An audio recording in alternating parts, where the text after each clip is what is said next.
know, a big part of everything I do in bass fishing is my electronics. You know, it's my eyeballs, it's what I see underwater, you know, and right here with the active imaging, you can see that I've got some bigger rocks right out here on the side.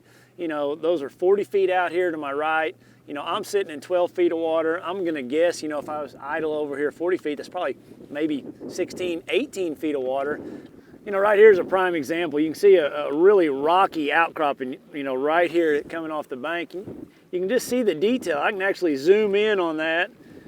You can count those rocks, put a waypoint right there for that rock right there, and bam, I can turn around and go back and fish that. Just one of those things that I really like about the active imaging is how detailed everything is. You know, I know exactly how far it is out to the side of my boat.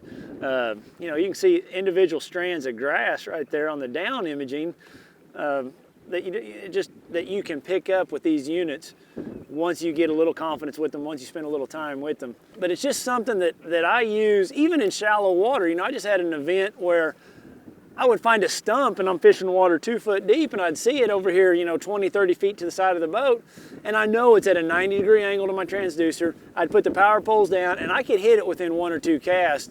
So the active imaging is something that is a big part of my arsenal. You know, for me to interpret what I'm seeing, you know, one of the things that I did early when learning how to use this stuff, there's a good tree right there we just went over, is actually go by a tree that you see, or go by a dock, or go by a bridge piling so you can see the size of something above the water yet below the water on your screen. Another thing that I always tell people is take a bait, drop it over the side of the boat. You know, look at the size of a jig, you know, underneath on your down imaging to see the size of it. That'll help give you a reference and where to start on everything else you're looking at. You know, like right here, we've got some grass, we've got some trees over here on the side, a couple little rock piles, big rock right there. But it just all comes with time. But you know, when you go by and you look at that tree right there, you know, boom, I can see it pop up right here on my screen, right there. You can see the shadow of it, you can see it all sitting right there, you can see another one right there. There's a big rock pile right out here. You can tell that the creek swings in, because this is all dark out here. That means it drops straight off, almost like a bluff. Good rock pile right there sitting on the edge of that creek channel swing. I've had tournaments where I've spent, of the 16-hour practice day, I spend 14 hours, 15 hours right here behind these 2 screens.